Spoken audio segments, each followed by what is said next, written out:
Hello guys, welcome back to another video. Today we are looking at CashApp and how to use it. So just download CashApp. It is a widely popular money transfer tool used by probably millions of people.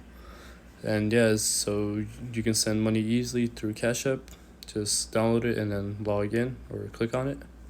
Then make an account. After you made an account, you'll be here. Then to pay someone or send money to someone, click on pay.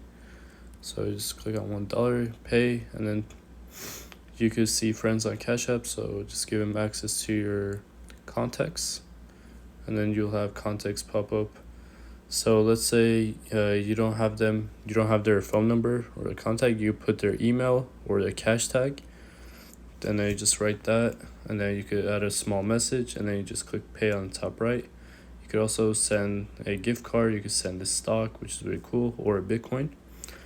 After that, you can request money from someone. It's the same method, we're just requesting, and then you can change the amount. If you can delete amount, click on the backwards arrow or left arrow, and then after that, you can you could look at the money in your account. So right now I don't have any accounts connected. You could invest here. There's even tax filing, which is interesting. To deposit, you just go with bank transfers or direct deposit. And then here there's a cash card. They have a debit or credit card you can get. And there's a lot of features, but that's the basic premise. And thank you for watching.